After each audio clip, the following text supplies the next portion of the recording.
if these collective acts of worship and orientation towards the good aren't rooted in the kind of transcendent mystery that's outside the domains of the political, whatever that means, because we don't know what's outside the realm of the practical and the political. Well, the realm of the mysterious and eternal.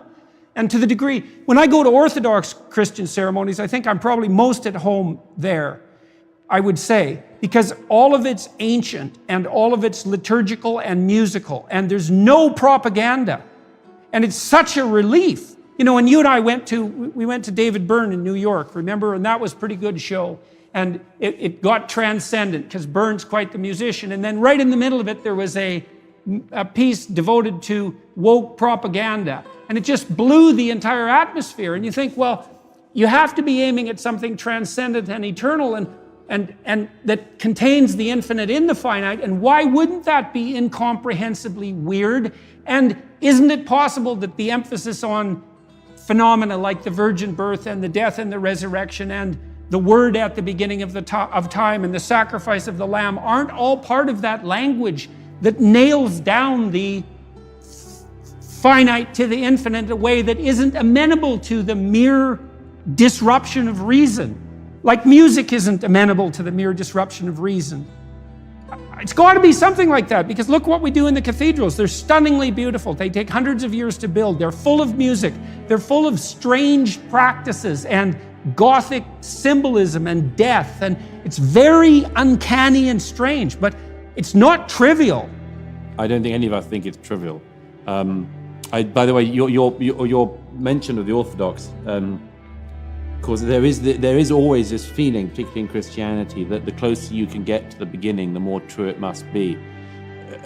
Which is, I think people sense that in music, certainly in worship. I suspect that the small but significant rise in Tridentine Catholics in our day has something to do with that. You know, people, when they are rediscovering, for instance, Catholicism in our era, a few of my close friends have done it, they don't tend to go to the sort of weakest forms of Catholicism. They go to Tridentine Catholic Mass, Latin Mass Catholicism. And I think that's totally understandable, in the same way that people would go to some of the Orthodox churches for that, because it seems to go back further. And the point with that is always you need to get right back. You try to get right back to the beginning. And I know, Jordan, you'll know, I can't remember if you've been to the Holy Land yet, but one of the things that's so striking about it, of course, is that if you go to, I don't know, if you go to Nazareth's not a good idea these days, but let's say to the Lake Galilee, and go to the spots where Jesus is believed to have called his disciples, and there's a church there, and you see the lapping water on the shores, you feel, well, I'm at the place where this whole thing started.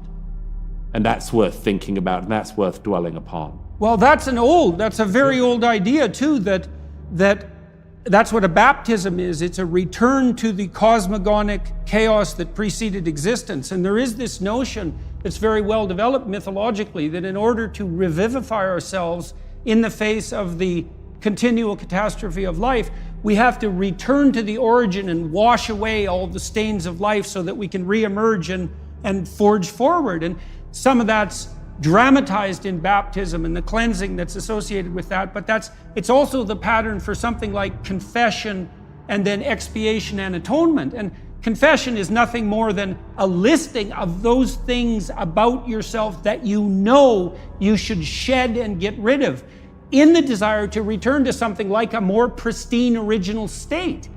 And I think that state is associated with childhood and play, which is, there's an intimation in the New Testament, right, that unless you become as little children, you cannot enter the kingdom of heaven. And that is a clearing away of all that traumatic catastrophe that's associated with maturation, and a return to that playful and joyful spirit that so delightfully characterizes children, unconscious though they may be. But I think, like, in terms of the return to the Tridentine and the Orthodox, there's something more that's happening, and it has to do with our discussion to a certain extent, and it has to do with something which changed in Christianity during the time of the Enlightenment and the Reformation and the subsequent centuries, where Christianity did end up being reduced to something like belief in certain things that happened, and was reduced to a kind of materialism and began to compete with science and materialism in ways that ultimately didn't look right.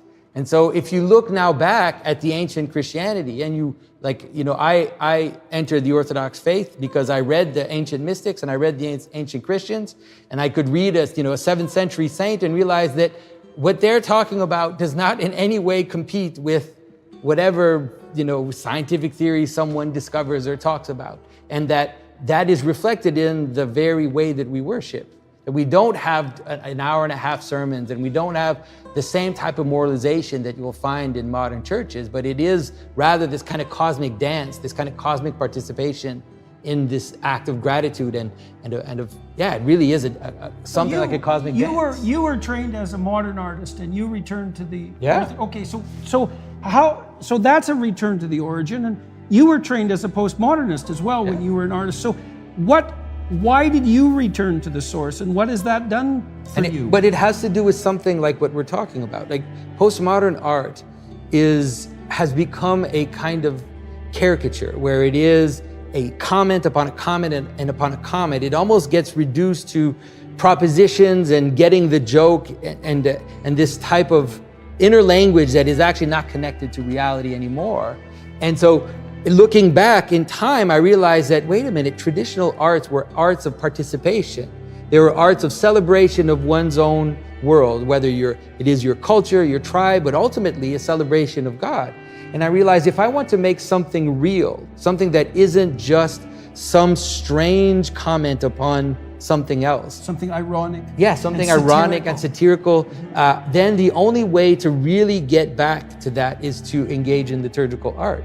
So by making things for churches. So making things for churches is possibly the realest thing an artist can do, because you're making something that is beautiful, that is proportional, and that is there to enter into a community, participate in that community's existence, but is also made in the celebration of that which is highest. And so I think that that's the highest form of art.